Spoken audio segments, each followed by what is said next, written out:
ମୁଁ କାହିଁକି ସନ୍ଧ୍ୟାବେଳେ ଏତେ ତରବର ହେଉଛି ଜାଣୁଛନ୍ତି ସାଙ୍ଗମାନେ? ମଉସା ଆଜି ଘରୁ ଆସୁଛନ୍ତି, ତେଣୁ ତାଙ୍କ ପାଇଁ ମୁଁ ତରବର ହେଇ ଅଟା ଟିକେ ଚକୁଟିକି ତାକୁ ଢାଙ୍କ ମାରିଦେଲି। କାହିଁକି ନା ଅଟା ଟିକେ ଦଳିକି ଢାଙ୍କା ମାରିଦେଲେ ବହୁତ ନରମ ରୁଟି ହୁଏ।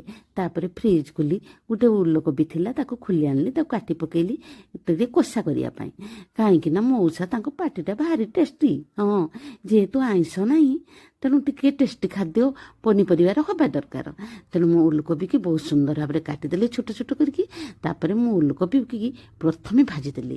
କାହିଁକି ନା ଉଲକୋବି ପ୍ରଥମେ ଭାଜି ଦେଇ ସାରିଲା ପରେ ମୁଁ ଆଳୁ ପକେଇଲି। ଉଲକୋବିଟା ଟିକେ ଟାଣ, ଆଳୁ ଟିକେ ନରମ, ଶୀଘ୍ର ସିଝିଯିବ। ତେଣୁ ଆଗେ ମୁଁ ଉଲକୋବି ଭାଜିଦେଲି, ତାପରେ ଆଳୁ ପକେଇଦେଲି। ଭଜା ଆମର ସୁନ୍ଦର ଭାବରେ ହେଇଗଲା। ତାପରେ ସେଇ କରେଇର ତେଲ ଆଉ ଟିକେ ପକେଇଦେଲି, ଜିରା ଟିକେ, ଚିନି ଟିକେ କଲର୍ ପାଇଁ ଦେଇଦେଲି। ତାପରେ ଜିରା ପକେଇଦେଲି, ପିଆଜ ପକେଇଦେଲି। ଆଉ ପିଆଜ ପକେଇ ସାରିଲା ପରେ ତାକୁ ଟିକେ ଭାଜିଲି। ତାକୁ କଲର୍ ହେଇସାରିଲା ପରେ ମୁଁ ତାକୁ ବିଲାତି ପକେଇଦେଲି। ବିଲାତି ପକେଇ ଦେଇ ସାରିଲା ପରେ ଲଙ୍କା ଆଉ ହଳଦୀ ସବୁ କିଛି ଦେଇକି ମୁଁ ତାକୁ କଷିଦେଲି। ତାପରେ ମୁଁ ଛେଚିକି ରଖିଥିଲି ଅଦା ରସୁଣ ପେଷ୍ଟ। ମୋତେ ଟିକେ ଛେଚା ମସଲାର ଖାଇବା ପାଇଁ ଭଲ ଲାଗେ, ତେଣୁ ଛେଚିକି ରଖିଥିଲି, ତାକୁ ମୁଁ ପକେଇଦେଲି। ତାପରେ ବିଲାତି ପକେଇ ଦେଇକି ତାକୁ ମସଲାଟିକୁ କଷିଲି ବହୁତ ସୁନ୍ଦର ଭାବରେ। କଷା ଯେତେବେଳେ ହେଇଗଲା, ତେଲ ଉପରକୁ ଉଠିଲା, ମୁଁ ଉଲକୋବି ପକେଇଦେଲି। ସାଙ୍ଗମାନେ ଠୁପି ବି ପାଣି ଦେଇନି। କଷାଟି ବହୁତ ସୁନ୍ଦର ଲାଲ ପୁରା ହେଇକି କଷାଟି ମୋର ବହୁତ ସୁନ୍ଦର ହେଇଗଲା।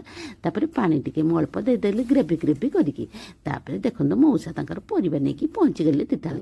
ତାପରେ ଖାଇବା ପାଇଁ ବସିଗଲେ। ଆଉ ତାଙ୍କୁ ଦେଇଦେଲି ରୁଟି ଆଉ ଉଲକୋବି କଷା। ମଉସା ତାଙ୍କର ଖାଇଦେଲେ ଖୁସି ମନର।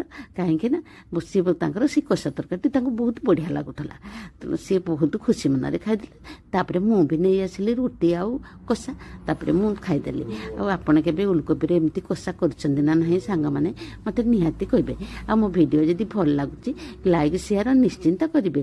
ତ ଦେଖନ୍ତୁ ସାଙ୍ଗମାନେ, ଆଉ ଭିଡ଼ିଓ ତ ମୁଁ ସବୁବେଳେ ଛାଡ଼ୁଛି, ଆଉ କେମିତି ଲାଗୁଛି ଆପଣମାନେ କମେଣ୍ଟ କରିକି ମୋତେ ନିଶ୍ଚିନ୍ତ କହିବେ। ନିଶ୍ଚିନ୍ତ କହିବେ ନା ସାଙ୍ଗମାନେ? ତ ଟେଷ୍ଟ ଖାଦ୍ୟ ତ ସବୁବେଳେ ପାଟିକି ଟେଷ୍ଟ। ଆପଣମାନଙ୍କୁ କେମିତି ଲାଗୁଛି?